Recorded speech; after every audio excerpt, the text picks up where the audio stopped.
That night, I made a decision that would change everything. 6 months later, my son Michael was begging me to reconsider, but by then I'd already signed the papers giving my $3 million estate to the one person who'd never treated me like a burden. Now they're all scrambling to understand how the interfering old woman they dismissed became the architect of their financial future.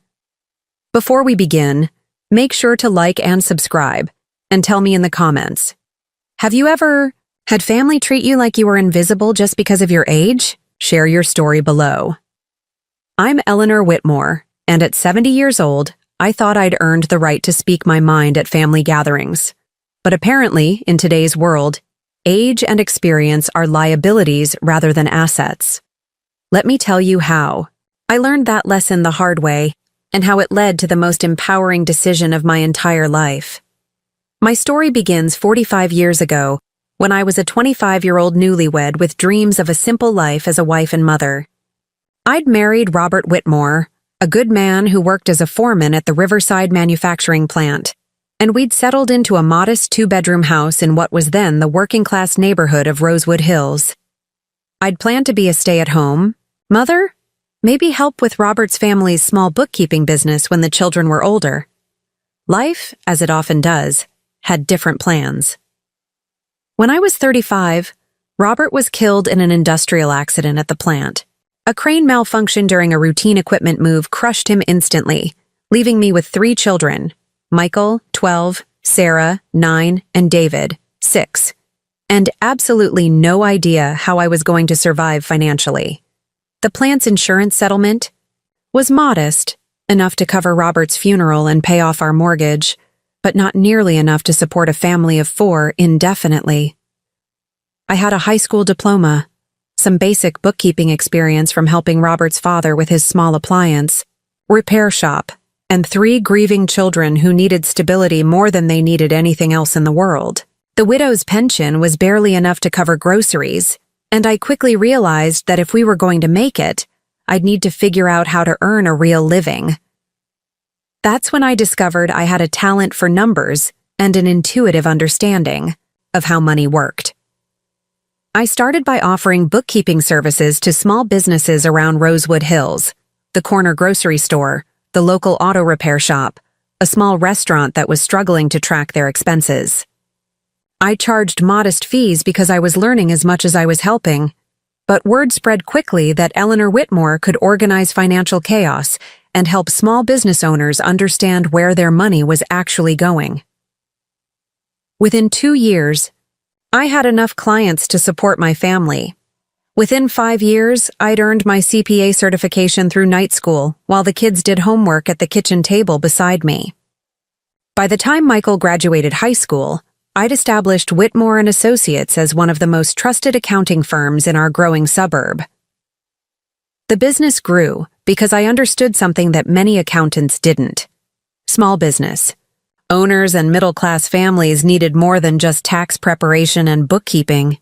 They needed someone who could explain financial concepts in plain English, who could help them plan for their children's education and their own retirement, who could guide them through major financial decisions without making them feel ignorant or overwhelmed. I became known as the accountant who actually cared about her client's success rather than just collecting fees. When the Hendersons wanted to buy their first house, I spent hours helping them understand mortgage terms and create a realistic budget. When Maria Santos needed to expand her catering business, I helped her develop a business plan and secure financing. When the Patels were planning for their daughter's medical school expenses, I created an investment strategy that made their dreams achievable. My client list grew to include not just individuals and small businesses, but affluent families who needed comprehensive financial planning and portfolio management. I learned about stocks, bonds, real estate investment, tax strategies, and wealth preservation techniques. I studied market trends, analyzed investment opportunities, and developed expertise that allowed me to help my clients build and protect substantial assets. More importantly, I practiced what I preached. Every dollar I earned was carefully managed, invested, and allocated according to the same principles I taught my clients. I bought rental properties in up-and-coming neighborhoods, diversified my investment portfolio, and built multiple income streams that provided security for my family and growing wealth for our future. The small house in Rosewood Hills where Robert and I had started our marriage became the foundation of a real estate portfolio. As the neighborhood gentrified and property values increased, I purchased additional rental properties, renovated them carefully, and attracted quality tenants who provided steady monthly income.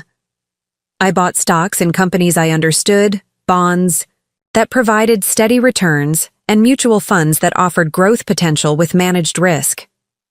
By the time I turned 50, Whitmore and Associates was managing portfolios for dozens of wealthy families, and my personal net worth had reached the seven-figure range. By 60, I owned my home outright, had significant holdings in rental real estate, and maintained investment accounts that generated more annual income than most people earned from full-time employment. When I finally retired at 65, my estate was valued at just over $3 million. The beautiful colonial in Rosewood Hills, now an upscale neighborhood, was worth $800,000. My rental properties generated $15,000 monthly in passive income. My investment portfolio was worth $1.8 million. I had $400,000 in cash savings and precious metals as insurance against economic uncertainty. I'd built this wealth not through inheritance or luck, but through 40 years of careful planning, intelligent decision-making, and the kind of financial discipline that comes from knowing what it's like to wonder how you'll feed your children. Every investment decision had been researched, every major purchase carefully considered, every financial strategy tested against my personal experience and professional expertise. This wasn't money I'd stumbled into or married into. This was wealth I'd created through knowledge, hard work, and strategic thinking. And I'd done it all while raising 3 children as a single mother, attending their school events, helping with homework, and making sure they had every opportunity I could provide. Michael, Sarah, and David had grown up watching me build this success. They'd seen me studying for my CPA exam at the kitchen table after working all day. They'd helped me prepare client tax returns during busy seasons. They'd celebrated with me when I bought each new rental property, when major clients signed long-term contracts, when investment returns exceeded expectations. More importantly, they'd benefited from my financial expertise throughout their lives. When Michael wanted to buy his first car, I helped him understand loan terms and negotiate a fair deal. When Sarah chose her college, I guided her through financial aid applications and scholarship opportunities. When David started his own family, I helped him and Lisa understand mortgage options and create a budget that allowed Lisa to stay home with their children. I'd paid for their college educations without them accumulating debt. I'd provided down payment assistance when they bought their first homes. I'd been the reliable financial safety net that allowed them to take career risks, pursue their goals, and build their own versions of success without the constant money worries that had defined my early motherhood. But somewhere along the way, my children had stopped seeing my financial advice as valuable guidance from someone who'd overcome significant challenges to build substantial wealth. Instead, they'd begun viewing my input as interference from an old woman who didn't understand how things work nowadays. Michael, now 45, had settled into a comfortable but unremarkable career as a middle manager at a tech company. His salary was decent, around $85,000 annually, but not spectacular. He'd bought a house in a good suburban neighborhood, drove reliable cars, and maintained the kind of lifestyle that looked successful from the outside, but left little room for significant savings or financial security. His wife Jennifer had started as a real estate agent with big dreams and expensive tastes. She sold maybe 6 houses a year, earning commission income that varied wildly and averaged around $35,000 annually. But Jennifer lived as if she earned 6 figures, constantly upgrading their home decor, planning elaborate vacations they couldn't really afford, and pressuring Michael to invest in their lifestyle in ways that made my accountant's heart cringe. Their children, Ashley and Brandon were typical teenagers from affluent suburbs. Expensive clothes, latest technology, assumption that college and cars and spring break trips were guaranteed rights rather than earned privileges. They were good kids fundamentally, but they'd grown up with a sense of entitlement that worried me, and financial expectations that their parents' actual income couldn't sustainably support. Sarah had moved to Portland for her career in environmental consulting and was doing well financially, but she'd also absorbed some ideas about work-life balance and authentic living that sometimes translated into judgment about my generation's focus on financial security and wealth building. She was single, owned a condo, had reasonable savings, and generally made sound financial decisions, but she'd also developed a tendency to view discussions about money as somehow materialistic or unseemly. David had made the most traditional choices, married his college girlfriend Lisa, worked steadily as an engineer, bought a house in a family-friendly neighborhood, and focused on providing for his two young children, Emma, 4, and Jacob, 2. Financially, David and Lisa were the most stable of my children, but they also lived paycheck to paycheck despite decent dual incomes because they prioritized current comfort over long-term wealth building.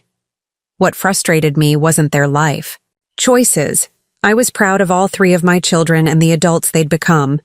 What frustrated me was their increasing dismissiveness of the financial wisdom I'd gained through decades of helping families build and preserve wealth. When I suggested strategies that could help them achieve their goals more effectively, I was being controlling. When I offered to share knowledge that could save them money or increase their security, I was interfering in their business. The irony was painful. They were happy to accept my financial help when they needed it, but they resented my financial advice when it might actually prevent them from needing help in the first place. When Michael's transmission failed, he'd called me for the $3,500 repair bill without hesitation. When Jennifer wanted granite countertops, she'd hinted about the cost until I offered to contribute to their kitchen renovation. When Ashley needed a laptop for school, Grandma Eleanor's credit card was suddenly very important. But suggest that maybe they should establish an emergency fund before planning their next vacation? Mom, we don't need lectures about money management. Mention that Jennifer's spending habits might be creating financial stress? Eleanor, every generation has different values about work and lifestyle. Offer to help them understand investment, options that could secure their children's college funds. We've got this handled, and we don't need input from someone who doesn't understand modern financial planning. The cognitive dissonance was staggering. I was simultaneously the generous mother whose financial help they appreciated, and the outdated nuisance whose financial expertise they dismissed.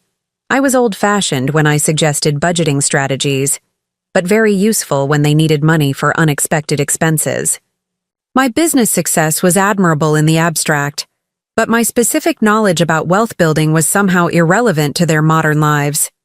This dynamic had been building for years, but it came to a head 6 months ago at what should have been a joyful celebration of my 70th birthday. I'd planned a dinner at Chez Laurent, one of the finest restaurants in our area, because I wanted to mark this milestone with the people I loved most. At 70, I felt grateful for my health, proud of what I'd accomplished, and excited about the legacy I'd built for my family's future. I'd invited all 3 of my children and their families. Sarah had flown in from Portland, which meant a lot to me since cross-country travel wasn't easy for her budget. David and Lisa were driving up with little Emma and Jacob, despite the challenge of managing toddlers in a fancy restaurant. Michael's family lived locally, so I'd assumed they'd be the easiest to coordinate with. The evening started with small disappointments that should have warned me about bigger problems ahead. Michael and Jennifer arrived 25 minutes late without calling to explain the delay. When they finally appeared, Jennifer immediately complained that the restaurant was too formal and wondered why we couldn't have just had a casual family dinner at home. Ashley and Brandon had brought their phones despite my explicit request for a device-free family celebration. And they spent the first 30 minutes texting and checking social media instead of participating in conversation. I tried to keep things light and pleasant, asking about work and school and family activities. Sarah shared stories about her latest environmental consulting project. David talked about Emma's progress in preschool and Jacob's latest toddler adventures. I thought we were having the kind of multi-generational conversation that makes family gatherings special. That's when Ashley mentioned that she'd been accepted to 3 different colleges but was having trouble deciding which one to attend. Northwestern, UC Berkeley, and Georgetown had all offered her admission, and she was weighing the pros and cons of each option. As her grandmother, who'd spent 4 decades helping families navigate major financial decisions, I was naturally interested in her thought process. "That's wonderful, Ashley," I said with genuine enthusiasm. "All 3 are excellent schools. Have you and your parents had a chance to compare the financial aid packages and understand what the total costs would be for each option?" I thought this was a perfectly reasonable question. College expenses were often a family's largest financial commitment after housing, and the debt burden could affect a young person's career choices for decades. As someone who'd helped dozens of families plan for education expenses, I knew that understanding the complete financial picture was crucial for making an informed decision. But Ashley just shrugged and said, "I guess my parents are handling all that stuff. I'm more focused on the academic programs and campus culture." Michael's face immediately darkened, and Jennifer shot him a look that clearly communicated her irritation. I recognized the expression. It was the same look she got whenever I said anything that could be interpreted as questioning their parenting or financial management. "Mom," Michael said in the carefully controlled tone he used when he was trying not to argue in public, "we've got Ashley's college situation completely handled. The financial details are between us and her, and we don't need input from anyone else about how to manage our family's education planning." I was taken aback by the defensive response to what I'd intended as a supportive question. "I wasn't trying to interfere, Michael.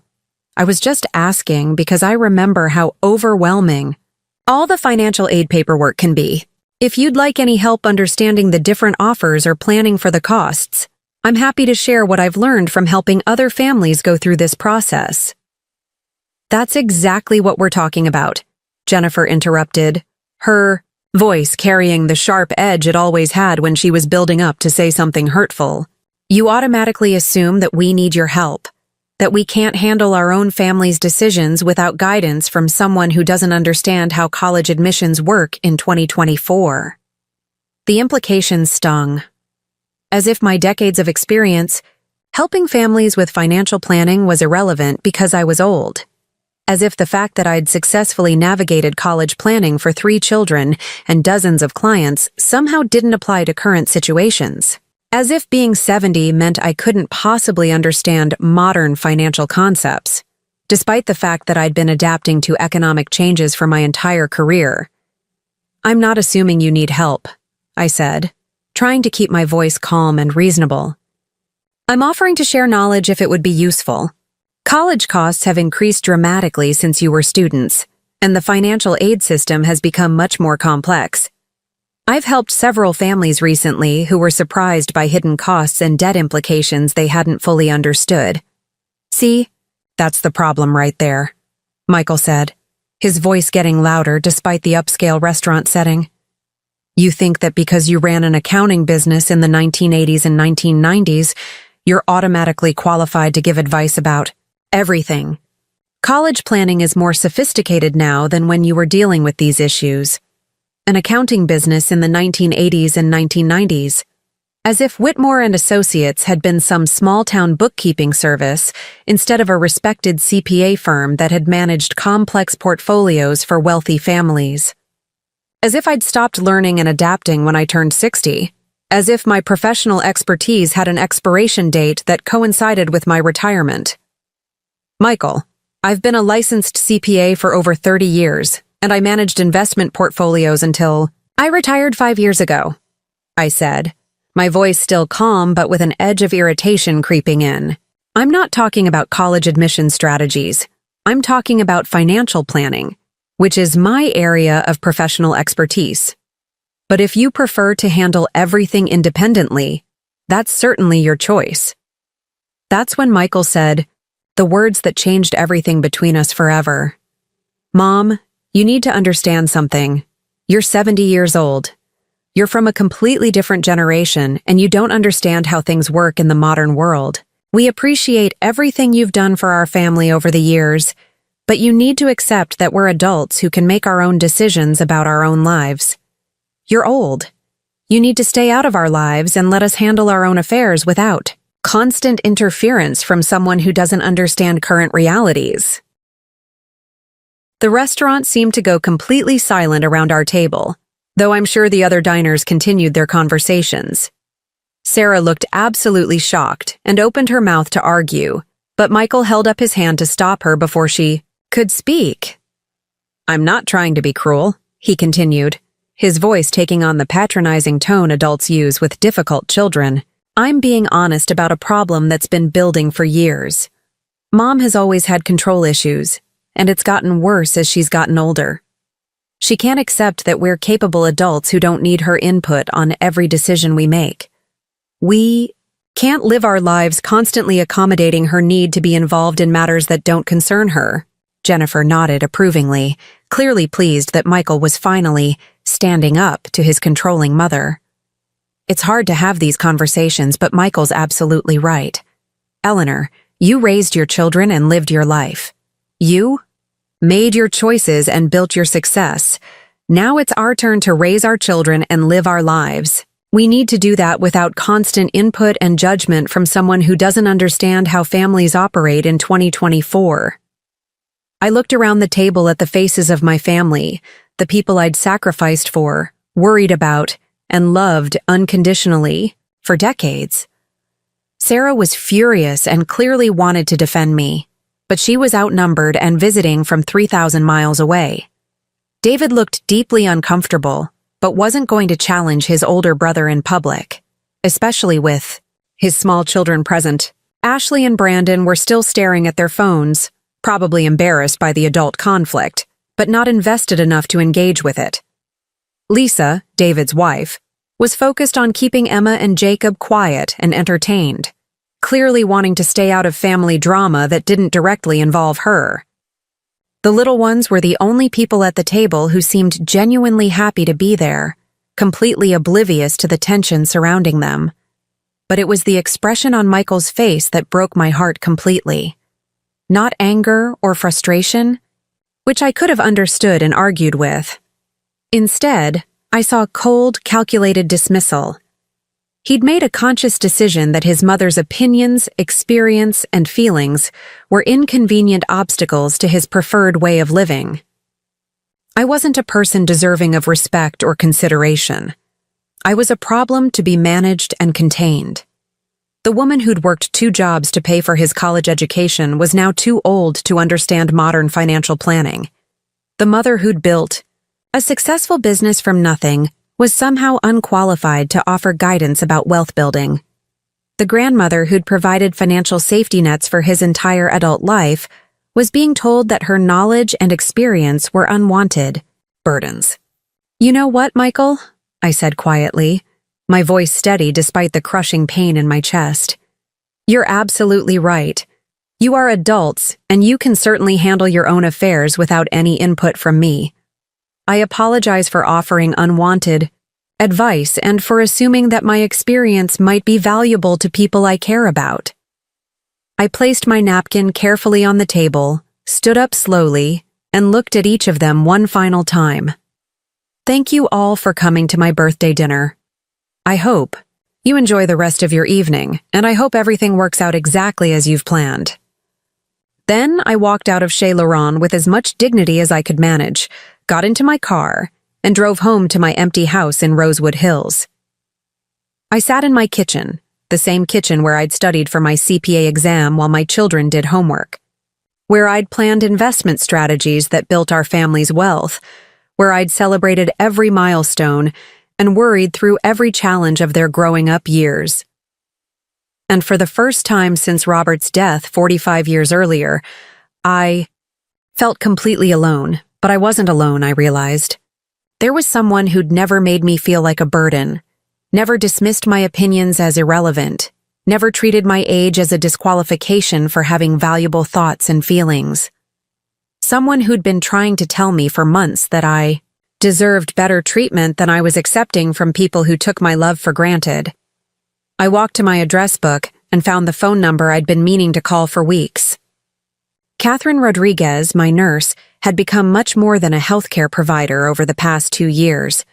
She'd become the daughter I'd always wanted, attentive, respectful, genuinely interested in my stories and advice, consistently kind in ways that reminded me what it felt like to be valued rather than tolerated. Catherine had been encouraging me to reconsider my relationship with my family for months, gently pointing out that people who truly loved me wouldn't consistently dismiss my feelings and expertise.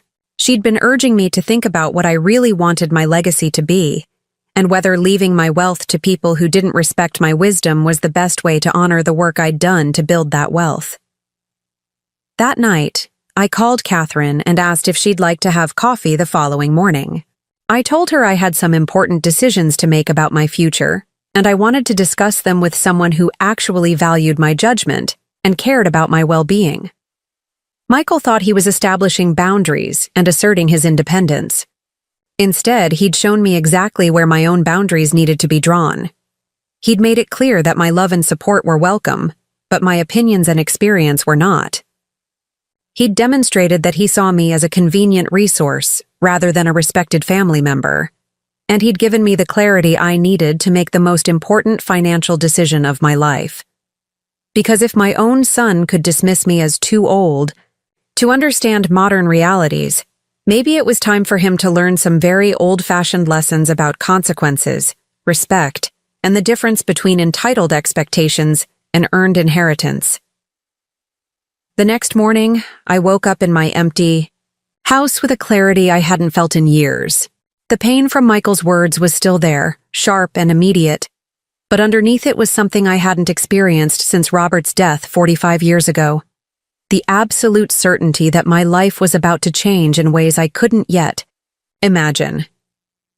I made coffee in the kitchen where I'd raised 3 children, managed a business, and built a fortune, and I called Catherine Rodriguez at exactly 8 a.m. Catherine had been my nurse for 2 years, but calling her my nurse barely captured the relationship we'd developed. She was so much more than a healthcare provider. She'd become my confidant, my advisor, and the closest thing to a daughter I'd ever had. "Mrs. Whitmore," Catherine answered on the second ring, her voice carrying the warmth that had drawn me to her from our very first meeting. "How was your birthday dinner last night? I've been thinking about you." The fact that she remembered and cared enough to ask brought tears to my eyes immediately. When had anyone in my family last asked how I was feeling about something that mattered to me? When had Michael or Jennifer ever shown genuine interest in my emotional well-being rather than just my financial utility? "Catherine, could you come over for coffee this morning?" I asked, my voice steadier than I felt. "I need to talk to someone I trust about some important decisions, and you're the only person I know who actually listens to what I have to say." "Of course," she said immediately. "I'll be there in an hour. Are you all right? You sound different." "I'm more all right than I've been in years," I said, surprising myself with the truth of that statement. "I'll explain everything when you get here." While I waited for Catherine, I sat in my living room looking at the family photos that covered every surface. Graduations, weddings, holidays, birthdays spanning decades. Michael's high school graduation, where I'd cried with pride as he walked across the stage as valedictorian. Sarah's wedding in Portland, where I'd flown out to help with planning despite the expense. David's children taking their first steps, learning to ride bikes, celebrating Christmas mornings with the grandmother who spoiled them with thoughtful gifts and unlimited attention. In every photo, I was smiling, engaged, present for every milestone that mattered to them. But looking at those images now, I realized that none of them captured moments where my children were focused on my happiness, my achievements, my milestones. The photos told the story of a woman whose entire identity had been built around supporting other people's dreams, while her own worth was measured by her usefulness to their lives. When Catherine arrived, she took one look at my face and immediately pulled me into a hug that lasted longer than any embrace I'd received from my own children in years. Catherine was 45 years old, a registered nurse with 20 years of experience in geriatric care. But more importantly, she was someone who understood that elderly patients were still complete human beings with complex emotions, valuable insights, and dignity that deserved protection. "Tell me what happened," she said, as we sat at my kitchen table with coffee and the homemade churros she'd brought, because she knew they were my favorite. I told her everything. Michael's dismissive words, Jennifer's nodding approval, the silence from the rest of my family, the crushing realization that the people I'd devoted my life to saw me as nothing more than an aging inconvenience whose opinions had expired along with my usefulness as an active parent and provider. Catherine listened without interrupting, her dark eyes growing angrier with each detail I shared. When I finished, she was quiet for a long moment before speaking. "Mrs. Whitmore," she said finally, using the formal address that somehow conveyed more respect than my own children's casual, "Mom, I have to tell you something I've been wanting to say for months. The way your family treats you is not normal, and it's not acceptable." She leaned forward, her voice carrying the authority of someone who'd spent 2 decades observing family dynamics in healthcare settings. "I work with elderly clients every day, and I see the full spectrum of how adult children relate to their aging parents. Some families are genuinely loving and respectful. Some are neglectful or absent. But your situation is different, and it's been bothering me for a long time." Catherine paused to sip her coffee, organizing her thoughts in the careful way that made her such an effective healthcare professional. "Your son doesn't treat you like someone who's old and needs accommodation. He treats you like someone whose opinions and feelings don't matter because you're old. There's a huge difference. A loving adult child might worry about their parents' physical limitations or cognitive changes, but they don't dismiss their parents' lifetime of knowledge and experience as irrelevant. They don't make their parent feel like a burden for having thoughts and feelings about family decisions." The validation of what I'd been sensing but couldn't quite articulate hit me like a physical relief. I've been wondering if I really was being too controlling, if maybe I didn't understand how much things had changed. "No," Catherine said firmly. "Mrs. Whitmore, I've watched you make decisions about your health care, your finances, your daily life for 2 years. You're sharp as a tack. You're well-informed about current events. You understand modern technology better than most people your age. Your mind is absolutely fine, and your experience is valuable. The problem isn't that you're out of touch. The problem is that your family has decided your age disqualifies you from having opinions they need to consider." She stood up and began pacing around my kitchen, her professional composure giving way to personal indignation on my behalf. "Do you know what I see when I look at your relationship with your children? I see a successful, intelligent woman who built a business, raised 3 kids alone, accumulated significant wealth through smart planning, and continues to offer valuable guidance based on decades of real-world experience. And I see adult children who've decided that accepting your financial help doesn't obligate them to show you basic respect or consideration." Catherine turned to face me directly. "They want your money, but they don't want your wisdom. They want your support, but they don't want your input. They want the benefits of having a wealthy, generous mother, but they don't want to treat you like a person whose thoughts and feelings matter." The accuracy of her assessment was both painful and liberating. "So what do I do? They're my children. I love them even after last night." "Loving someone doesn't mean accepting disrespectful treatment from them," Catherine said, sitting back down and taking my hands in hers. "And it doesn't mean you have to continue relationships on terms that diminish your worth as a human being." Was quiet for a moment, then looked at me with an intensity I'd never seen from her before. "Mrs. Whitmore, can I tell you something personal?" Something I've never shared with a client before? I nodded, curious about this shift in our conversation. My mother died 3 years ago. She was 78, and she spent the last 10 years of her life apologizing for existing. My siblings treated her like a burden, complained about having to help. With her care, made her feel guilty for needing assistance with things that became difficult as she aged. She had money, not as much as you, but enough to be comfortable, and they spent her final years making her feel like every dollar she spent on herself was money she was stealing from their inheritance. Catherine's voice grew thick with emotion. She died believing she was a problem that her children were stuck dealing with. She never got to enjoy the wealth she'd worked her whole life to accumulate because she felt guilty about spending money her kids thought belonged to them. She never got to speak her mind about family decisions because they'd trained her to believe her opinions were unwelcome burdens.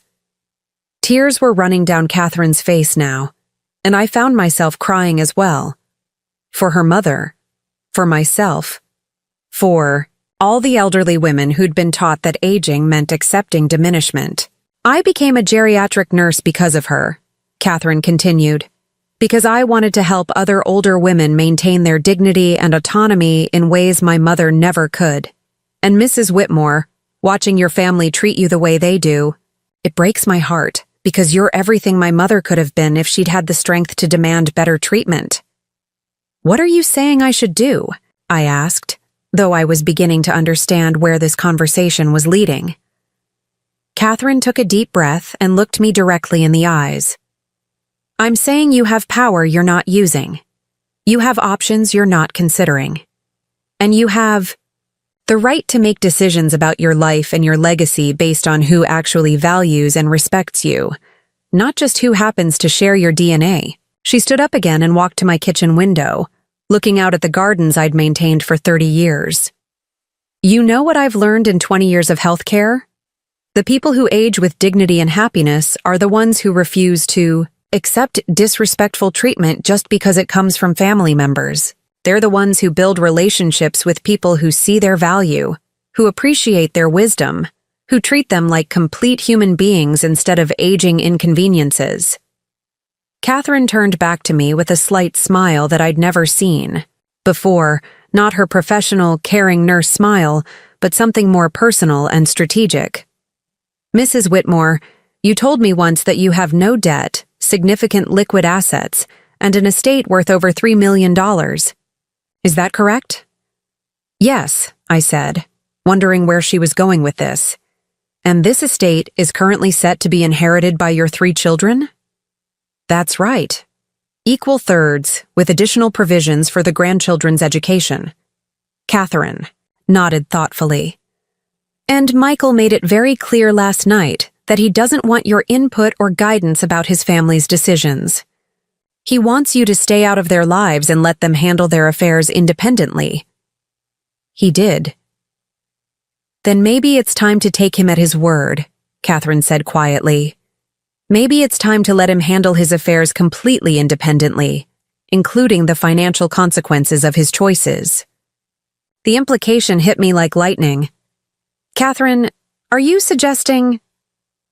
I'm suggesting that you have the right to leave your estate to people who actually value you, she said calmly.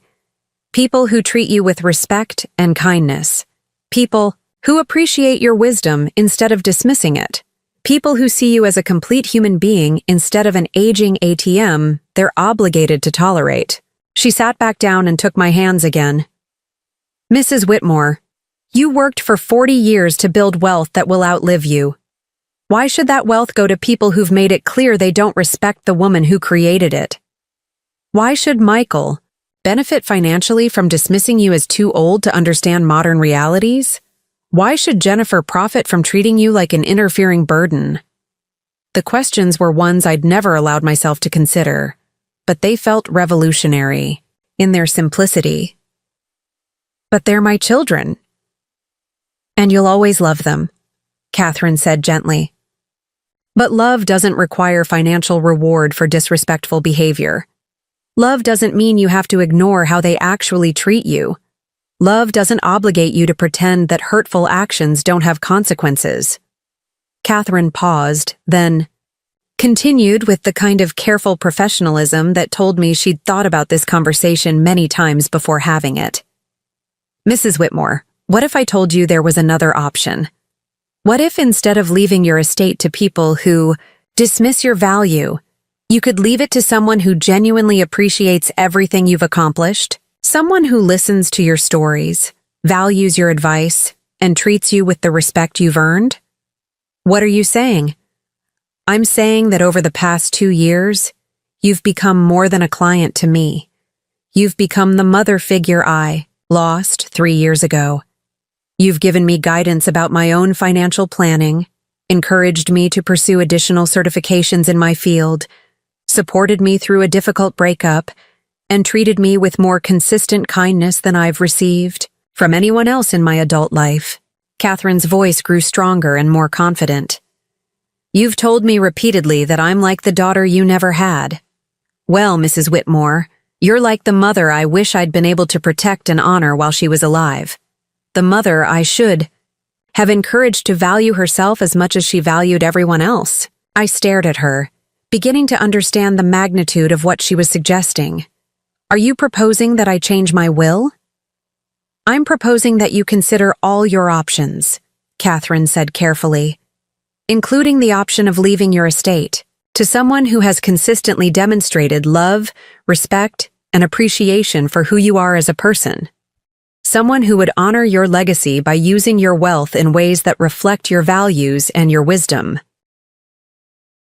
The idea was so radical, so completely outside anything I'd ever considered, that I couldn't process it immediately.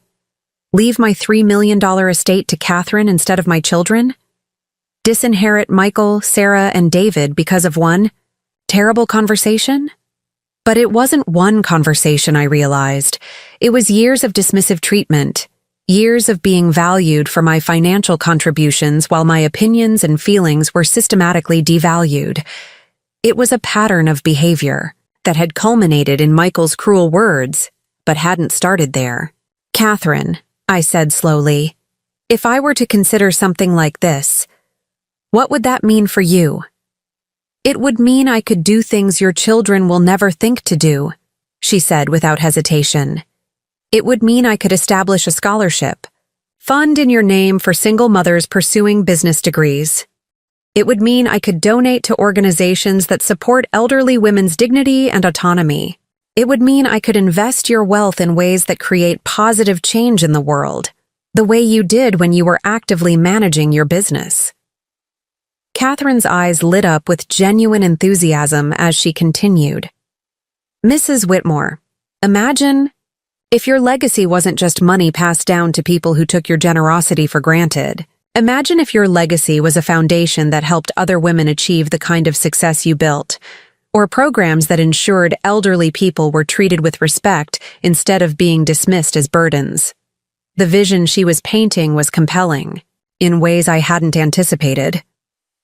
My wealth could become a force for positive change instead of just an inheritance that would allow my children to live more comfortably, while continuing to dismiss the woman who'd made their comfort possible. But what about Michael and Sarah and David? I asked. What about the grandchildren? What about them? Catherine asked gently.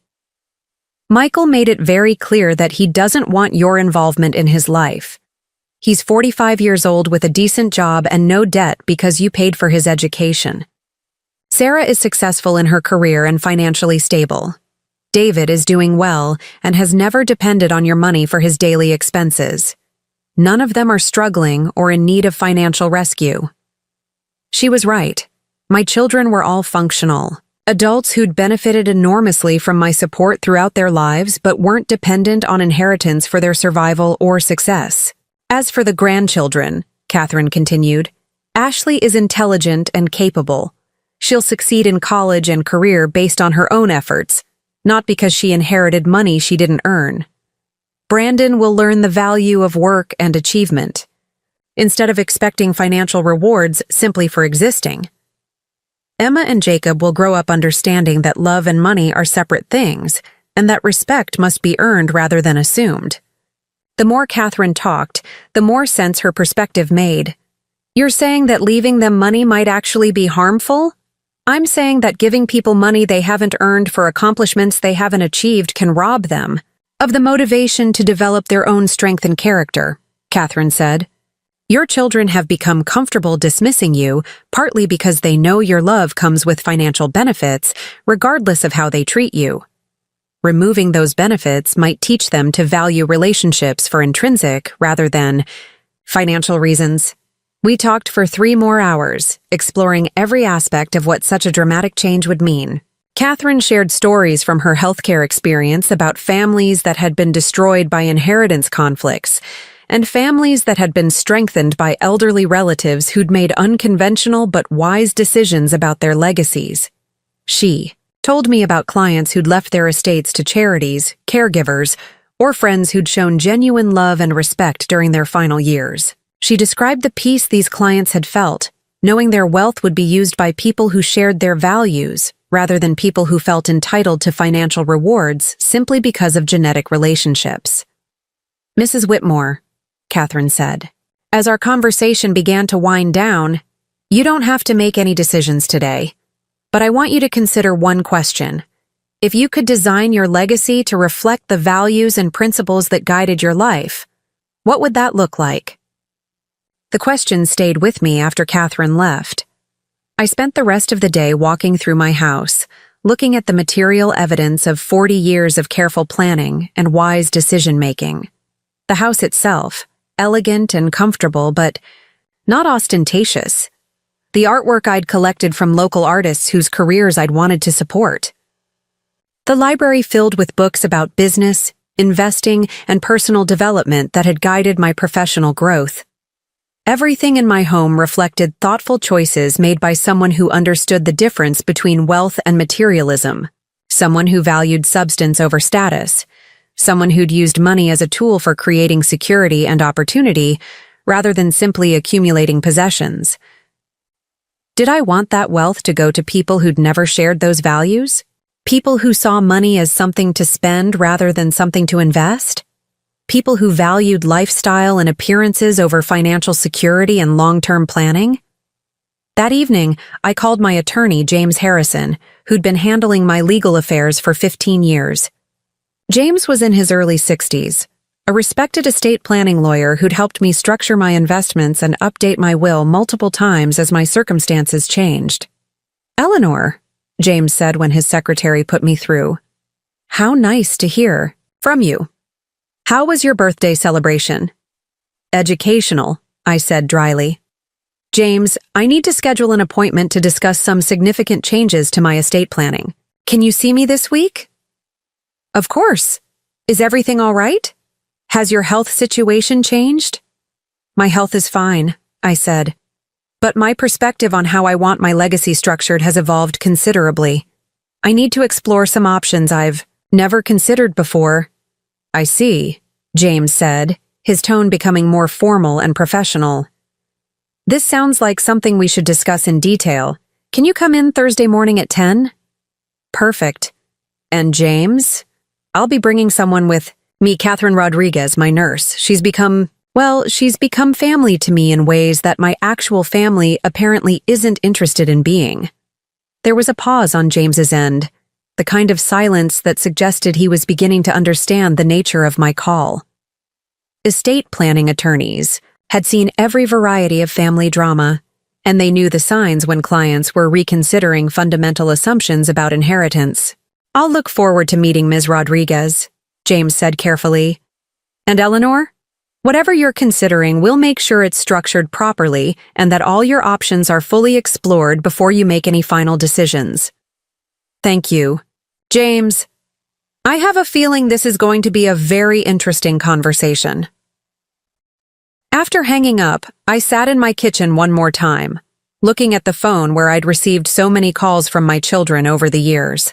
Calls asking for financial help, calls requesting my presence at family events, calls updating me on grandchildren's activities and achievements. But when had any of them last called simply to ask how I was doing, or to share something they thought I'd find interesting, or to seek my advice about something important? The answer was painful in its clarity. Never. My children called me when they needed something from me, but they never called simply because they valued my companionship or perspective. Catherine, on the other hand, called me regularly just to chat. She asked about my garden, my reading, my thoughts on current events. She sought my advice about her career decisions, her relationship choices, her financial planning. She treated me like someone whose opinions mattered and whose wisdom had value. Michael had told me I was too old to understand modern realities. Maybe it was time to show him that this old woman understood the most important reality of all. Respect is not a given. Love is not unconditional. And inheritance is not a right. Maybe it was time to teach my family that actions have consequences, even when those actions are words spoken in anger and dismissed as unimportant.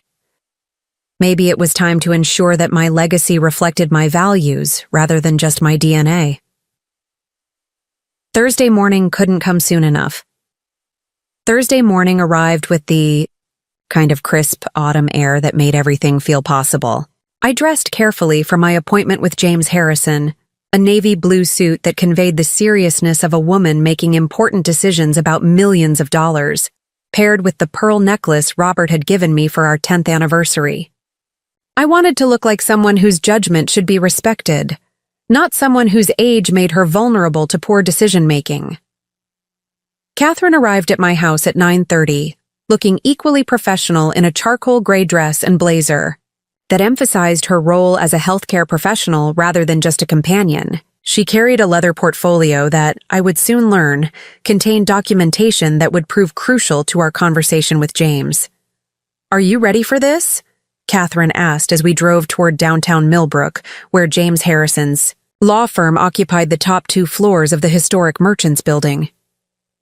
"I'm ready to explore options," I said carefully. "I'm ready to understand what's possible and what the consequences would be. Whether I'm ready to actually implement dramatic changes, we'll see what James has to say."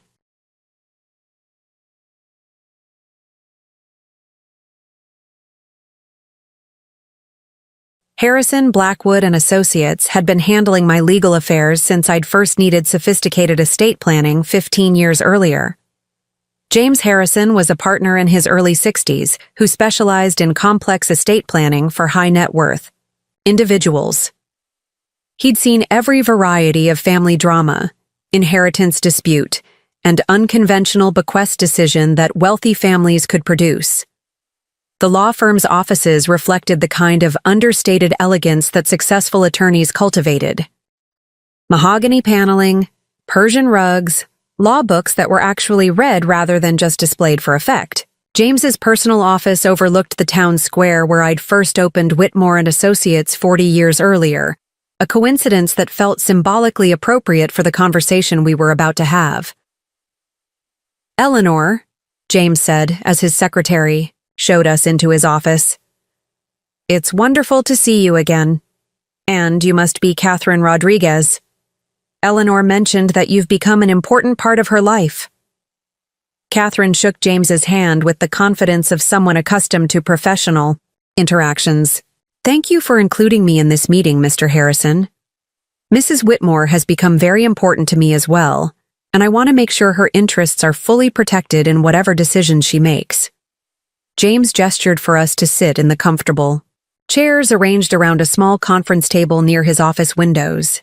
He'd already pulled my file, and I could see the current version of my will, a 23-page document that reflected years of careful planning and multiple revisions as my estate had grown and my family's circumstances had changed. "Eleanor, before we begin, I want to make sure I understand the nature of this appointment," James said, settling into his chair with the careful attention of someone preparing for a complex legal discussion. "You mentioned wanting to explore significant changes to your estate planning. Can you help me understand what's prompted this reconsideration?" I took a deep breath and told James everything: the pattern of dismissive treatment from my children, the escalating conflicts over my attempts to offer financial guidance, the devastating conversation at my birthday dinner when Michael had explicitly told me I was too old to have opinions worth considering about family decisions, James listened without interrupting, occasionally making notes, his expression growing, more serious as I described the dynamics that had led me to question whether my current estate plan reflected my actual values and relationships. "I see," James said when I finished. "And Catherine, what's your perspective on this situation?" Catherine opened her portfolio and removed several documents. "Mr. Harrison, I've been working in geriatric healthcare for 20 years, and I've seen how family dynamics around aging parents can become toxic when adult children begin viewing their parents primarily as sources of inheritance rather than human beings deserving of respect." She handed James a letter printed on official letterhead from Riverside Medical Group, where she'd worked for the past 8 years. "This is a character reference from my supervisor, Dr. Margaret Chen, attesting to my professional reputation and ethical standards. I want you to understand that my relationship with Mrs. Whitmore isn't some scheme to manipulate a vulnerable elderly client. It's a genuine friendship that's developed because we share similar values and perspectives." James read the letter carefully, his eyebrows rising slightly, as he absorbed Dr. Chen's glowing assessment of Catherine's professional competence and personal integrity. "Dr. Chen speaks very highly of your clinical skills and your advocacy for elderly patients' rights and dignity. Mrs. Whitmore isn't just a client to me," Catherine continued. "She's become a mentor and friend who's helped me understand financial planning, encouraged my professional development, and treated me with more consistent respect and kindness than I've received from my own extended family since my mother died." Catherine handed James another document. "This is a financial statement showing my current assets and debts. I want you to understand that I'm not someone in financial distress who might be trying to take advantage of a wealthy elderly woman.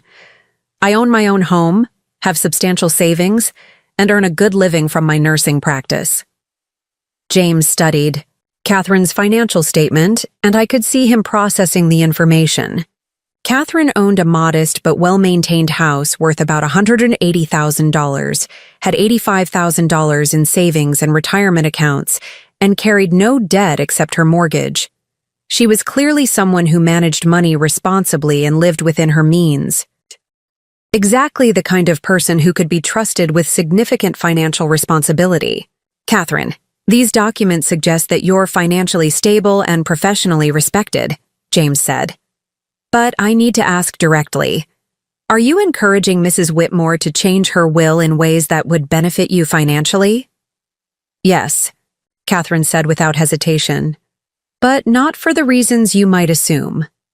The directness of her answer surprised both James and me. I'd expected her to be more diplomatic in addressing the obvious question about her motivations. "Let me explain," Catherine continued. "Mrs. Whitmore's current will leaves her estate to 3 adult children who have made it clear that they don't respect her wisdom, don't value her opinions, and see her primarily as a source of financial support rather than a person whose thoughts and feelings matter. They want her money, but they don't want her guidance. They accept her generosity, but they dismiss her expertise." Catherine leaned forward, her voice carrying the passion of someone speaking about a cause she truly believed in. "I'm encouraging Mrs. Whitmore to consider leaving her estate to someone who actually values her as a complete human being. Someone who listens to her advice, respects her experience, and treats her with the dignity she's earned through 40 years of building wealth and raising children and contributing to her community." James nodded slowly. "And you believe you're that person?" "I know I am," Catherine said with quiet confidence. "Over the past 2 years, Mrs. Whitmore has become the mother figure I lost when my own mother died. She's given me guidance about financial planning, encouraged me to pursue additional certifications in my field, supported me through personal challenges, and consistently treated me with kindness and respect." Catherine pulled out another document, a detailed plan she'd apparently been working on for some time. "If Mrs. Whitmore chooses to leave her estate to me, I wouldn't simply inherit the money and live comfortably. I would use her wealth to create a lasting legacy that reflects her values and honors the work she did to build that wealth." She handed the plan to James, who began reading with obvious interest. I propose establishing the Eleanor Whitmore Foundation for women's financial empowerment, which would provide scholarships for single mothers pursuing business degrees, fund financial literacy programs for elderly women, and support organizations that advocate for seniors' rights and dignity. The detail and thoughtfulness of Catherine's plan took my breath away. She'd obviously been thinking about this possibility for weeks or months, developing a vision for how my wealth could create positive change in the world rather than simply making my already comfortable children more comfortable. Additionally, Catherine continued, I would maintain the family's rental properties as income-generating assets, but I would use the proceeds to fund ongoing charitable work rather than personal lifestyle enhancement. Mrs. Whitmore built her wealth through careful investment and community contribution. I would honor that legacy by ensuring her money continues to serve those same principles. James was quiet for several minutes, reading through Catherine's detailed proposal. When he finally looked up, his expression had shifted from professional caution to genuine interest. Catherine, this is quite impressive, he said. You've clearly put considerable thought into how you would handle the responsibilities that would come with inheriting a substantial estate. But Eleanor, I need to make sure you understand the implications of what you're considering. James turned to face me directly. If you change your will to leave your estate to Catherine instead of your children, there will be consequences beyond just the financial redistribution. Your children will likely be shocked, hurt, and angry. They may challenge the will in court, claiming you were manipulated or that you lacked the mental capacity to make such a decision. Could they succeed in overturning my will? I asked.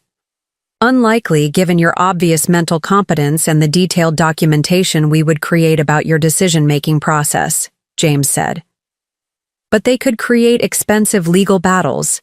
That would consume time, money, and emotional energy. They could also cut off contact with you entirely, meaning you might not see your grandchildren again.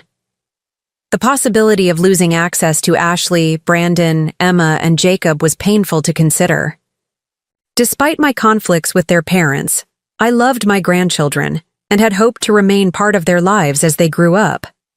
On the other hand, James continued, you have the absolute legal right to leave your estate to anyone you choose, for any reasons you consider valid. If you believe your children don't appreciate your generosity and don't treat you with appropriate respect, those are legitimate grounds for reconsidering how you want your wealth distributed after your death. James leaned back in his chair, assuming the thoughtful posture of someone preparing to offer comprehensive legal advice. Let me outline your options as I see them. He pulled out a legal pad and began sketching a basic diagram. Option 1. You leave your current will unchanged. Your children inherit equal shares of your estate. They use the money as they see fit, and you hope that receiving substantial inheritances somehow teaches them to value the woman who made those inheritances. Possible. What do you think the likelihood of that outcome would be? I asked.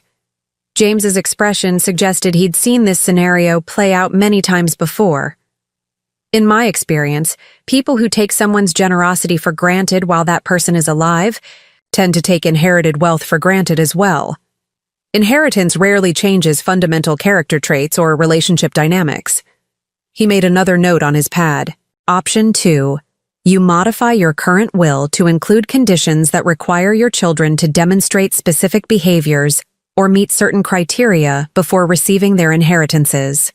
For example, you could require them to complete financial literacy courses, volunteer with organizations that serve elderly populations, or write detailed letters explaining what they learned from your example and how they plan to honor your legacy. The idea of conditional inheritance was intriguing. Could that actually work? It's legally possible, James said, but enforcement can be complicated, and it often creates resentment rather than genuine appreciation. People who comply with inheritance conditions to receive money rarely develop authentic gratitude or understanding through that process. James made a third note. Option 3. You restructure your estate to leave modest amounts to your children, enough to show that you still care about them, but not enough to make them wealthy. and you leave the majority of your estate to Catherine and the foundation she's proposed. What would constitute modest amounts? I asked. That's entirely up to you, James said. Some clients in similar situations leave children amounts equal to what they've already provided over the years. So if you've given Michael $50,000 in financial help throughout his adult life, you might leave him $50,000 in your will as well. Others leave token amounts like $5,000 or $10,000 with letters explaining that the children have already benefited substantially from their parents' wealth during the parents' lifetime. Catherine had been listening to this legal discussion without comment, but now she spoke up. Mrs. Whitmore, there's another consideration that Mr. Harrison hasn't mentioned yet. How do you want to handle this decision in terms of timing? Do you want to keep your estate plan changes secret until after your death? Or do you want your family to know about the changes while you're still alive? James nodded approvingly. That's an excellent question, Catherine. Eleanor, some clients prefer to keep will changes confidential so they can observe their family's natural behavior without the influence of changed inheritance expectations. Others prefer to inform their children about the changes, so the children have an opportunity to modify their behavior and potentially earn their way back into a more substantial inheritance. The strategic implications of timing were complex. If I told Michael about the will changes, he might suddenly become more respectful and attentive. But would that represent genuine character growth or just manipulative behavior motivated by financial self-interest?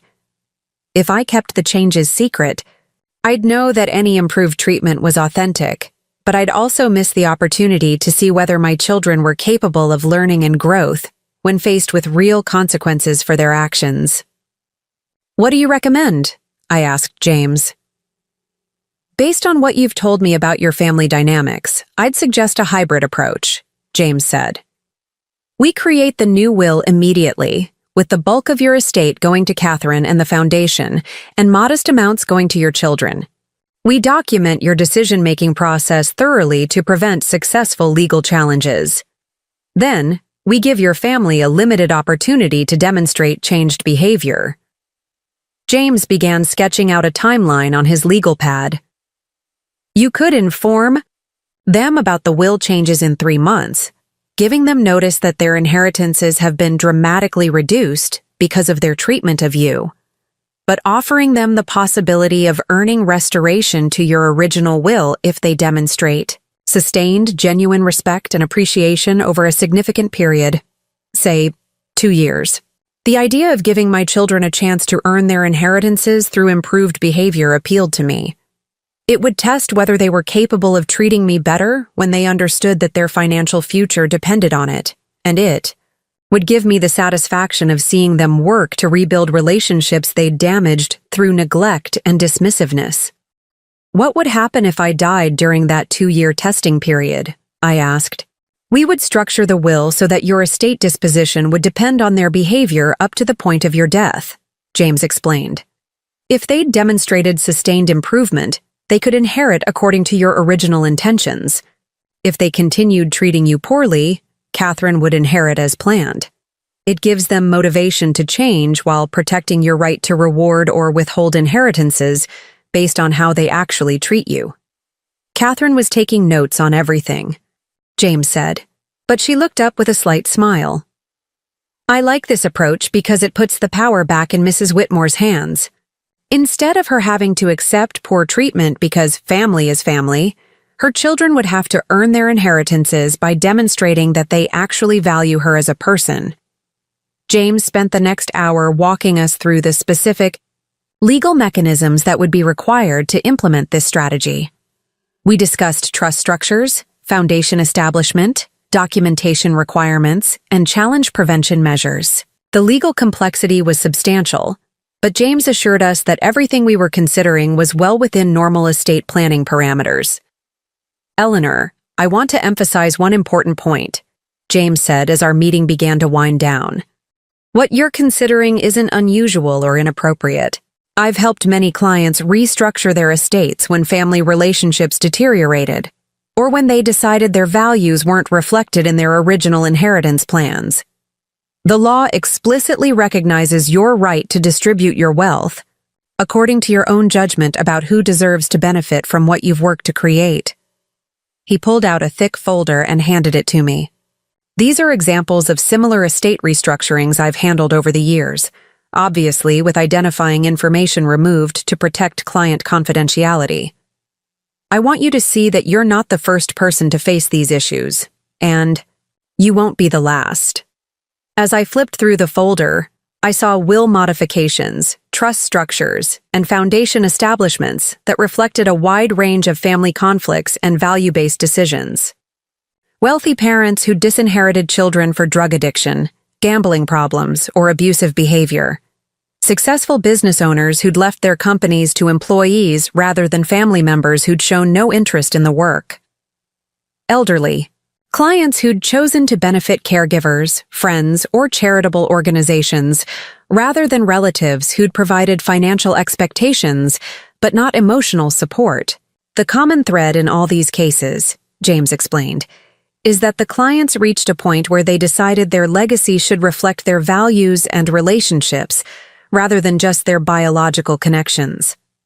They wanted their wealth to go to people who would honor what that wealth represented and who had demonstrated genuine care for the person who created it.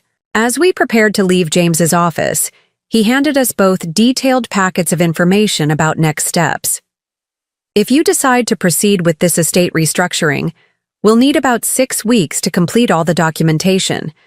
The foundation establishment will require additional paperwork with the state and will want to create very detailed records of your decision-making process to prevent any successful challenges. James walked us to the elevator, his manner more personal than it had been at the beginning of our meeting. Eleanor, I've been practicing estate law for 30 years, and I've seen the full spectrum of family dynamics around inheritance. What you're considering takes courage, but it also takes wisdom. Sometimes the kindest thing you can do for adult children is refuse to enable their bad behavior by rewarding it financially. As Catherine and I drove back to my house, we were both quiet for several minutes, processing the magnitude of what we'd just discussed. The legal framework for completely restructuring my estate and my family's financial future was not only possible, but relatively straightforward. The emotional and relational implications were far more complex. Mrs. Whitmore, Catherine said finally, how are you feeling about everything we learned today? Empowered, I said, surprising myself with the immediate certainty of that response. For the first time in years, I feel like I have real options instead of just accepting whatever treatment my family decides to give me. Catherine nodded thoughtfully. The legal framework gives you leverage you've never had before. Instead of hoping your children will choose to treat you better, you can create incentives that make better treatment worth their while. Are you comfortable with the idea that you might not inherit anything if my children manage to improve their behavior over the next 2 years? I asked. Catherine's answer came without hesitation. Mrs. Whitmore, what I want most is for you to be treated with the respect and love you deserve. If your children figure out how to provide that because they're motivated by inheritance concerns, I'll consider that a victory. The money would be nice, but what really matters to me is seeing you valued appropriately by the people who should love you most. Her response reinforced my growing conviction that Catherine genuinely cared about my well-being rather than just my wealth. Someone focused primarily on financial gain would have been less enthusiastic about giving my children opportunities to earn their inheritances back. That evening, I sat in my study with James's information packets spread across the desk where I'd made countless financial decisions over the past 30 years. The parallels between this choice and the investment decisions that had built my wealth were striking.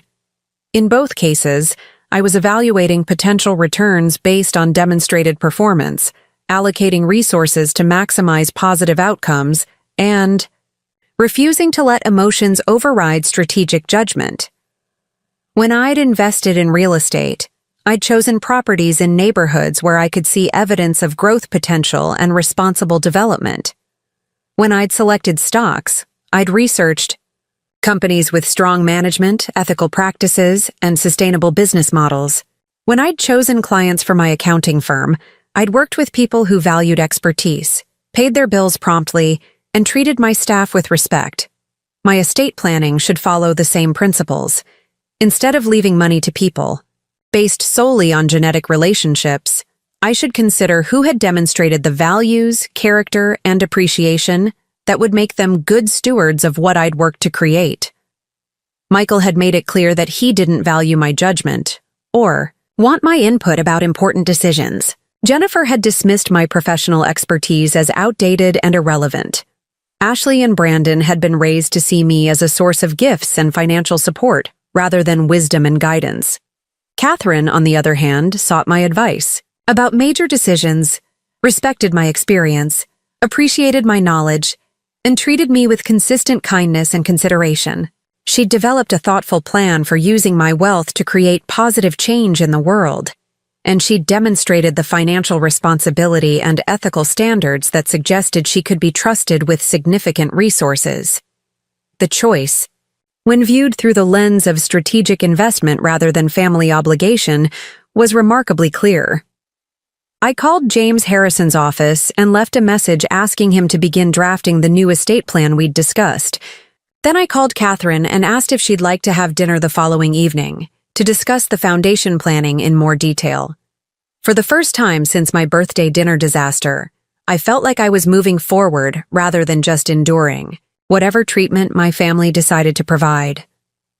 I felt like the successful businesswoman who'd built a fortune through smart choices and strategic thinking, rather than the dismissed grandmother who was expected to be grateful for whatever scraps of attention her children threw her way. Michael had told me I was too old to understand modern realities. Maybe it was time to show him that this old woman understood the most important reality of all. Respect is something that must be earned, and inheritance is something that should be deserved. The transformation was beginning, and there would be no going back. 6 months after my disastrous birthday dinner, I stood in my living room holding 2 documents that would change my family's life forever. The first was my new will, signed just that morning in James Harrison's office, legally transferring my $3 million estate to Catherine Rodriguez and the Eleanor Whitmore Foundation for Women's Financial Empowerment. The second was a letter I'd spent 3 weeks writing and rewriting, explaining to my children exactly why their mother had chosen to disinherit them. Today was the day I would reveal what their dismissive words had cost them. The past 6 months had been the most peaceful and fulfilling period I'd experienced in years. Without the constant stress of trying to maintain relationships with people who didn't value me, I'd rediscovered parts of myself that had been buried under decades of attempting to be the perfect mother, grandmother, and family financial safety. Catherine and I had spent countless hours planning the foundation that would bear my name. We'd researched organizations that supported elderly women's rights, identified scholarship opportunities for single mothers pursuing business degrees, and developed partnerships with financial literacy programs that helped women build wealth and independence. My money would create lasting change in the lives of women who faced the same challenges I'd overcome 40 years earlier. More importantly, I'd learned what it felt like to have my opinions valued and my expertise respected. Catherine consulted me on every major decision in her life: career moves, financial planning, even dating choices. She introduced me to her friends as someone whose advice had been instrumental in her professional development. She treated me like a mentor and mother figure whose wisdom had genuine value. The contrast with my biological family had become even more stark during these months of minimal contact. Michael had called exactly 3 times, once to ask if I could help with Ashley's college application fees, once to mention that their furnace needed replacement and hint about the cost, and once to invite me to Brandon's high school graduation with less than a week's notice. Each interaction had followed the same pattern. Michael would be minimally polite while extracting whatever he needed from me, then end the conversation, as quickly as possible. No questions about my health, my activities, or my emotional well-being. No genuine interest in my thoughts or feelings about anything that didn't directly benefit his family. Sarah had called more frequently, but with the same underlying dynamic. She'd update me on her work and social life, accept my financial contribution to her vacation fund, then change the subject whenever I tried to offer perspective on her career decisions or relationship choices. I was expected to be interested in her life, while my own thoughts and experiences were treated as irrelevant background noise. David had been the most disappointing because he'd always been the most sensitive of my children. He called regularly and included me in family activities with Emma and Jacob, but he'd also made it clear that he wouldn't challenge Michael's position that I needed to stay in my lane regarding family decisions. David wanted my presence and financial support, but not my opinions or guidance. None of them had apologized for Michael's cruel words at my birthday dinner. None of them had acknowledged that telling a 70-year-old woman she was too old to have valuable opinions might have been hurtful or disrespectful. They'd all simply accepted Michael's framing that I was an interfering old woman who needed to learn appropriate boundaries. Well, today they would learn about boundaries. My boundaries. I'd arranged for all 3 of my children and their families to come for Sunday dinner, the first time I'd hosted the entire family since my birthday disaster. I'd told them I had important news to share about my future plans, and they'd all agreed to attend, probably assuming I was going to announce some kind of assisted living arrangement or healthcare decision that would affect their inheritance. Timeline. They had no idea that their inheritance had already been decided. Catherine arrived at noon to help with final preparations. She'd offered to be present when I revealed the news, both for emotional support and to answer any questions about the foundation we'd established. She looked elegant and professional in a navy blue dress that conveyed the seriousness of someone who'd just become a millionaire, though she didn't know that the final paperwork had been completed that morning. "Are you ready for this?" Catherine asked as we arranged the formal dining room for what would likely be the last family meal I'd ever host. "I've never been more ready for anything in my life," I said, and I meant it. The clarity I'd gained over the past 6 months had crystallized into absolute certainty that this was the right decision. These people have spent years treating me like a convenient resource rather than a human being deserving of respect. Today, they'll learn what that choice has cost them. We prepared a meal that reflected 40 years of family traditions. Pot roast with vegetables, homemade rolls, the green bean casserole that had been requested at every holiday gathering, apple pie made from fruit I'd grown in my own garden. It was comfort food designed to remind everyone of the decades of love and care I'd provided, making the contrast with their treatment of me even more pointed. David's family arrived first, with little Emma and Jacob rushing to hug their grandmother, while David and Lisa offered the kind of polite affection that characterized most of our recent interactions. Emma, now 5, immediately began telling me about her kindergarten activities with the enthusiasm of a child who still saw her grandmother as someone interesting and important. Jacob, 3, climbed into my lap with the unconscious trust of someone who'd never been treated as anything other than precious and valuable. The irony wasn't lost on me that the youngest family members were the only ones who still treated me with genuine affection and interest.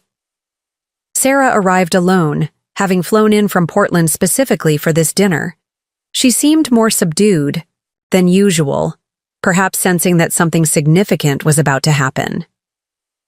Over the past months, I'd noticed that Sarah had begun to question the family dynamic more than her brothers, occasionally making comments about Michael's dismissive attitude or wondering aloud whether I was being treated fairly. Michael's family arrived last, 20 minutes late as usual, with Ashley complaining about having to miss some social activity for another family dinner, and Brandon clearly annoyed at being separated from his video games. Jennifer made her standard complaints about my house being too formal and wondered why we couldn't have just ordered pizza. Michael himself seemed distracted and slightly impatient, checking his phone repeatedly in the way that suggested he had somewhere else he'd rather be. The contrast between their arrival and David's family's warm greeting was stark. Emma and Jacob had rushed to me with joy and excitement. Ashley and Brandon barely acknowledged my presence, and neither Michael nor Jennifer showed any genuine pleasure at seeing me. We made small talk during dinner: Ashley's college plans, Brandon's summer, job prospects, Emma's swimming lessons, Jacob's latest vocabulary developments. I asked questions and showed interest in their activities, while noting that none of them reciprocated by asking about my life, my health, or my activities during the months since we'd last gathered. When I mentioned that Catherine and I had been spending a lot of time together, working on some exciting projects, Michael's response was telling. "That's nice, Mom. It's good that you have someone to keep you busy." Someone to keep me busy. As if my life were empty space that needed to be filled, rather than a collection of meaningful activities and relationships that I'd chosen because they brought me joy and fulfillment. After we'd finished dinner and cleared the table, I asked everyone to join me in the living room for the important announcement I'd promised to share. Catherine excused herself to the kitchen, giving me privacy for the initial revelation while remaining close enough to join the conversation when I needed her support. "Before I begin," I said, standing in front of the fireplace where family photos chronicled decades of holidays, graduations, and celebrations, "I want all of you to know that what I'm about to tell you isn't a decision I've made lightly or quickly. It's the result of months of careful consideration about what kind of legacy I want to leave and who has demonstrated the values and character that deserve to benefit from the wealth I've spent 40 years building." The seriousness of my tone got everyone's attention. Even Ashley and Brandon looked up from their phones, sensing that something important was happening. 6 months ago, at my 70th birthday dinner, Michael told me that I was too old to have valuable opinions about modern life. He told me I needed to stay out of your lives and stop offering guidance based on my decades of experience building a business, raising children, and managing money. Several of you agreed with him, and none of you defended me. Michael shifted uncomfortably in his chair, probably realizing that his birthday dinner comments were about to have consequences he hadn't anticipated. That conversation made me realize that while you're all happy to accept my financial help when you need it, you don't actually respect me as a person whose thoughts and feelings matter. You want my money, but you don't want my wisdom. You want my support, but you don't want my input. You want the benefits of having a wealthy mother, but you don't want to treat me with the courtesy and consideration that wealth represents. Sarah opened her mouth to speak, but I held up my hand to stop her. "I'm not finished." I walked to the side table where I'd placed my new will and Catherine's foundation documents. "I've spent the past 6 months working with my attorney and with Catherine to restructure my estate in ways that reflect my actual values and relationships, rather than just my biological connections." The room went very quiet. Even the children seemed to sense that something significant was happening. As of this morning, my will has been changed to leave the bulk of my estate, approximately $2.8 million, to Catherine Rodriguez and the Eleanor Whitmore Foundation for Women's Financial Empowerment. The silence that followed was profound. Michael's face went white, then red, as he processed what I'd just said. Jennifer's mouth fell open in shock. David looked like someone had punched him in the stomach. Sarah stared at me with an expression of disbelief and growing understanding. "Each of you will inherit exactly $15,000, I continued calmly. "Enough to show that you're still my children and that I still care about you, but not enough to make you wealthy based on money you've done nothing to earn and wisdom you've chosen not to value." Michael found his voice first, though it came out as more of a strangled shout than normal speech. "Mom, you can't be serious. You can't. Leave everything to some nurse you've known for 2 years instead of your own children." "I can, and I have," I said firmly. "Catherine has spent 2 years treating me with respect, valuing my advice, and demonstrating the character and values that deserve to be rewarded. You've spent the same 2 years treating me like an inconvenient obligation whose opinions don't matter because I'm old." Jennifer was sputtering with indignation. "This is insane. Eleanor, you're clearly not thinking rationally. No one gives away $3 million to someone who isn't even family. Someone who isn't even family, I repeated slowly.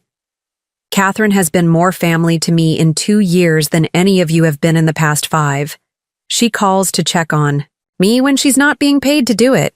She asks my advice about important decisions because she values my experience.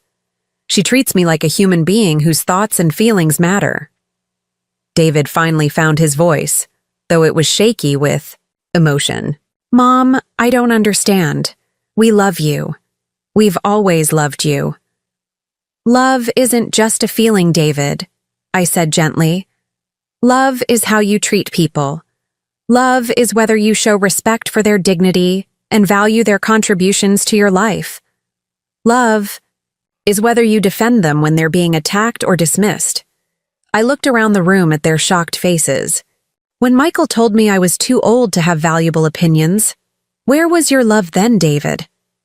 When Jennifer dismissed my professional expertise as outdated, where was your love, Sarah? When your children were taught to see me as a source of gifts rather than wisdom, where was your love, Michael? Ashley, who had been listening to this entire exchange with growing awareness, suddenly spoke up. Grandma, are you saying we don't get any inheritance because of what Dad said at your birthday dinner? I'm saying you don't get any inheritance because of how I've been treated consistently for years, I replied. Your father's words at my birthday dinner were just the final confirmation of attitudes that had been building for a long time. Brandon, finally understanding that his video game money was disappearing, joined the conversation. But Grandma, that's not fair. We didn't do anything wrong. You didn't do anything right either, I said sadly. When was the last time either of you asked me about my life, my interests, my thoughts about anything? When was the last time you treated me like a person you were genuinely interested in, rather than just an old lady you had to tolerate at family gatherings? The truth of that observation hung in the air. Neither Ashley nor Brandon could answer, because they'd never treated me as anything other than a source of birthday money and Christmas gifts. Michael was recovering from his initial shock and moving into anger. Mom, this is ridiculous. You can't punish your entire family because you didn't like one conversation. We'll contest this, Will. We'll prove you were manipulated by this nurse who's obviously taking advantage of you. Catherine, I called toward the kitchen. Would you please join us? Catherine entered the living room with the composed confidence of someone who'd anticipated this moment and prepared for it thoroughly. She carried a folder containing documentation that would address every challenge my family might attempt to raise. Michael, Jennifer, this is Catherine Rodriguez, I said formally. Catherine, these are my son Michael and his wife Jennifer, the people who've decided I'm too old to understand modern realities. Catherine extended her hand to Michael, who ignored it completely. Jennifer crossed her arms and glared as if Catherine were some kind of con artist who'd hypnotized me into giving away their inheritance. Before you accuse Catherine of manipulating me, I continued, you should know that she's a licensed registered nurse with 20 years of experience, owns her own home, has substantial savings, and earns a good living. She didn't need my money. She earned my respect and gratitude by treating me like a human being whose wisdom and experience have value. Catherine opened her folder and removed several documents. I also want you to know that your mother's decision was made with full legal consultation. James Harrison, her estate attorney, has documented her mental competence and decision-making capacity extensively. Any legal challenge you attempt will fail, and it will cost you far more in attorney fees than the $15,000 you're actually inheriting. Sarah, who had been quiet throughout this exchange, finally spoke. Mom, I need to ask you something directly. Do you really believe we don't love you? Do you really think we only see you as a source of money? The pain in Sarah's voice was genuine, and I felt a moment of regret for the daughter who'd always been the most emotionally aware of my children. Sarah, I believe you love the idea of me, I said gently. You love having a mother who's successful and generous and available when you need support. But do you love the actual person I am? Do you value my thoughts and opinions and experience? Or do you just tolerate those aspects of me because they come with financial benefits? Sarah was quiet for a long moment, and I could see her processing, not just my question but her own behavior over the past few years. I think, she said slowly, I've taken you for granted in ways I didn't realize. I think we all have. Taking someone for granted isn't the same as dismissing them as too old to have valuable opinions, I said. But you're right that you've all taken me for granted.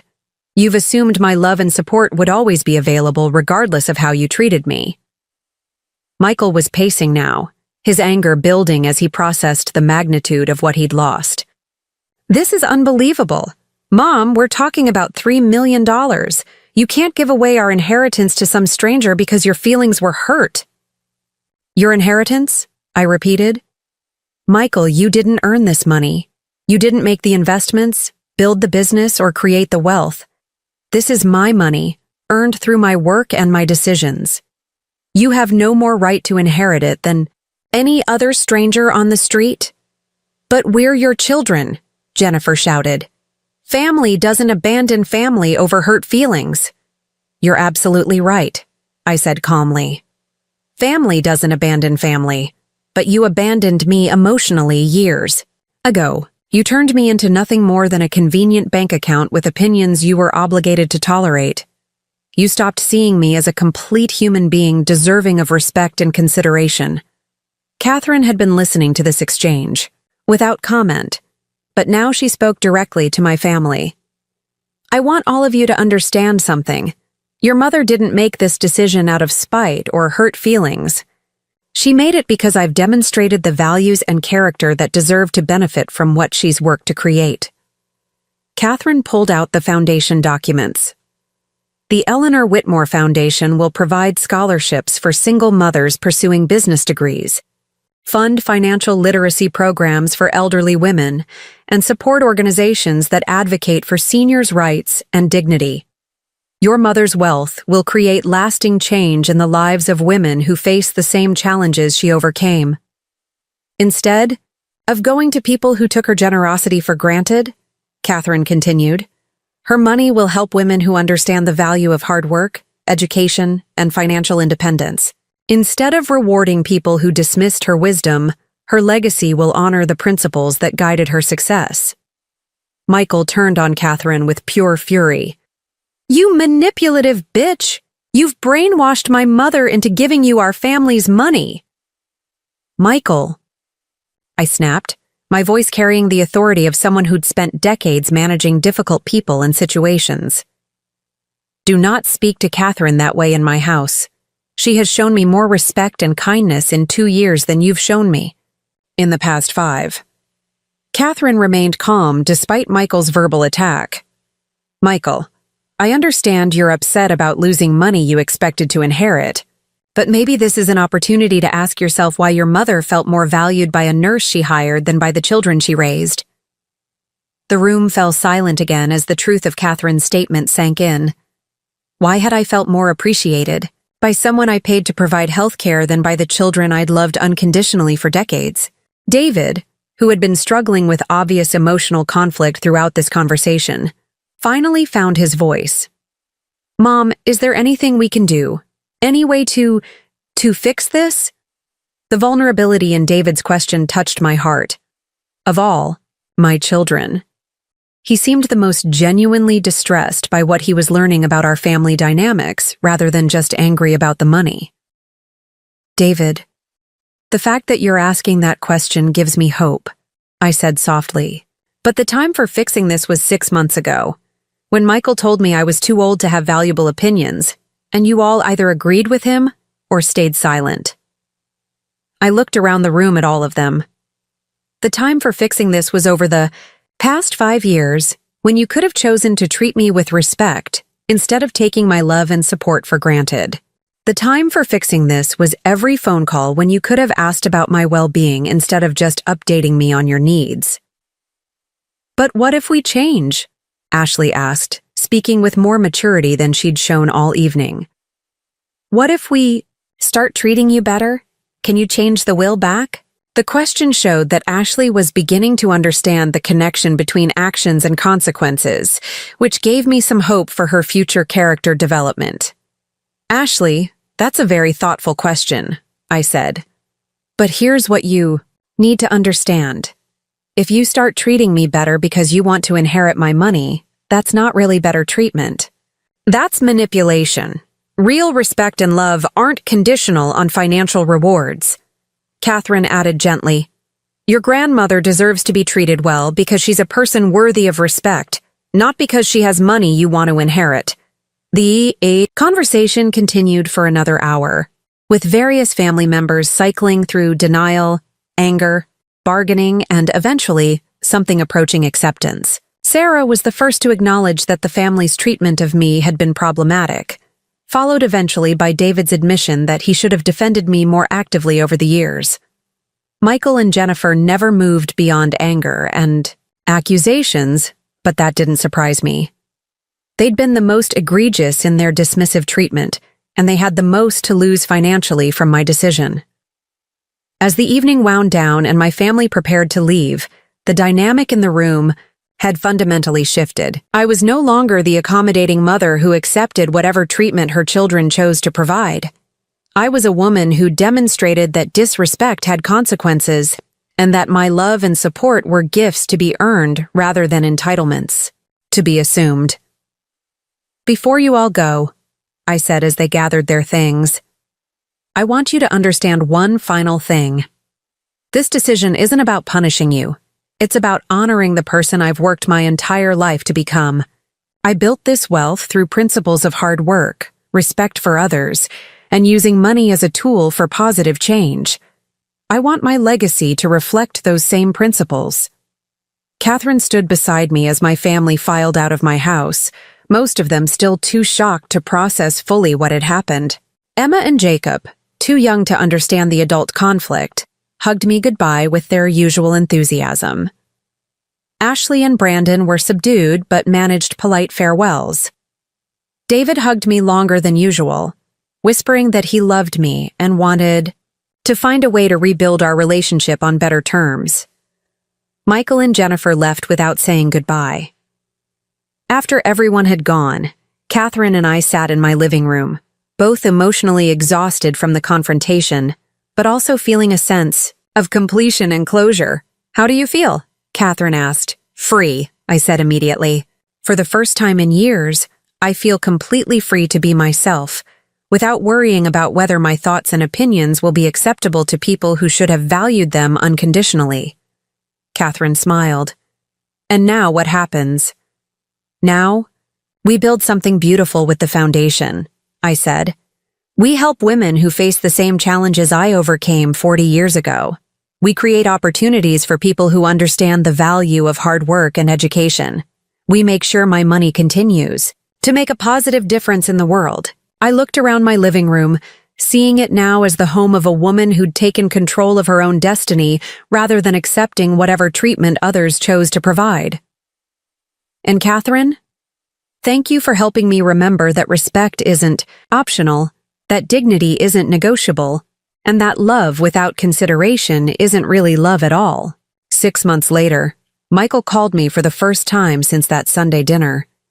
He'd heard through Sarah that I'd been hospitalized briefly for a minor procedure, and he wanted to check on my recovery. His tone was different, more respectful, more genuinely concerned about my well-being than my usefulness to his family. "Mom," he said near the end of our conversation, "I've been thinking a lot about what you said that night, about how we treated you, about what real love and respect look like. I think you were right about some things." "What things?" I asked, curious about his perspective. "I think we took you for granted," he said quietly. "I think we got so comfortable with your love and support that we forgot you were a person who deserved our consideration and respect in return." The admission was more than I'd expected from Michael, and it gave me hope that he might be capable of genuine growth. "Michael, I appreciate you saying that," I said.